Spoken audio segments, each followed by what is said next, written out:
A reading from the Holy Gospel according to Luke. After this, the Lord appointed 72 others and sent them out ahead of him in pairs to all the towns and places he himself was to visit. He said to them, "The harvest is rich, but the labourers are few. So ask the Lord of the harvest to send labourers to his harvest.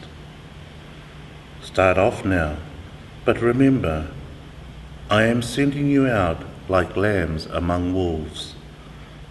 Carry no purse, no haversack, no sandals. Salute no one on the road. Whatever house you go into, let your first words be, 'Peace to this house.' And if a man of peace lives there, your peace will go and rest on him. If not, it will come back to you.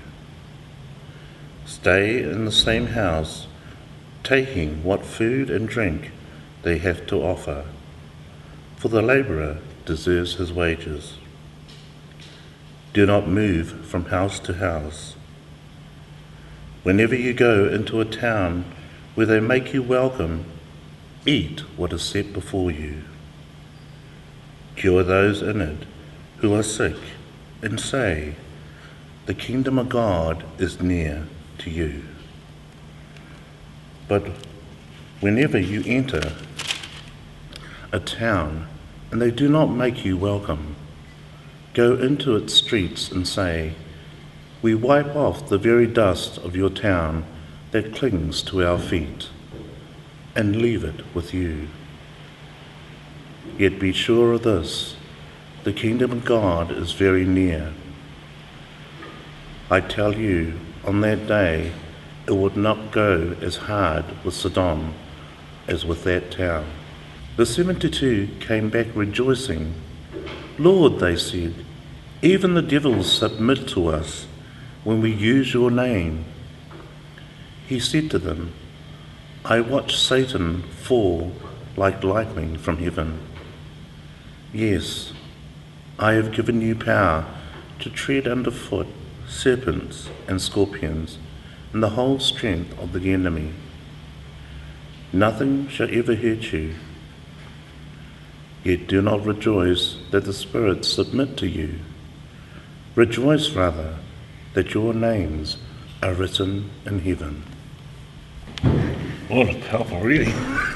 Yeah, it's really literal, isn't it? Yeah. And very powerful, and like you said, Jim. Yeah, I kind of got a sense of that there was a part of himself saying that he's handing it on to us to move forward and do what he's been doing for the Lord.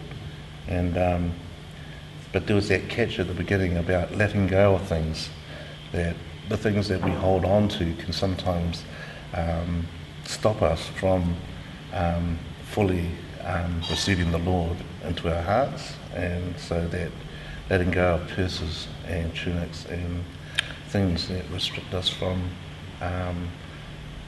just being fully aware of what we have and what we're about to do with it kind of came through.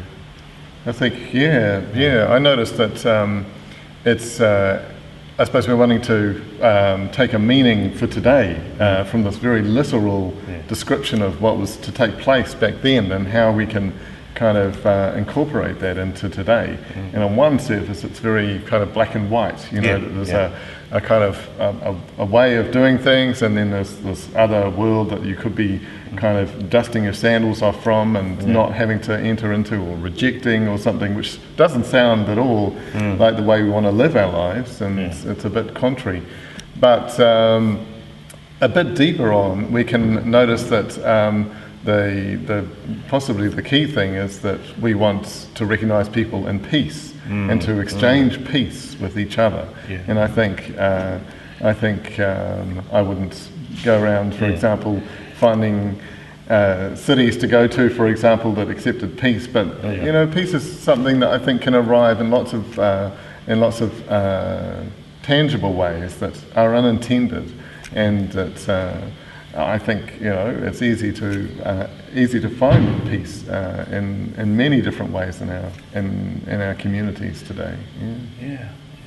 Especially now, I was just thinking about that, how we're all going for a recession time, and so it's kind of like we've been more aware of what we can do and what we can't do, and there's people that are struggling to be able to accept that, and it's kind of a time where our feelings and our faith are tested. Precisely, John. Yeah.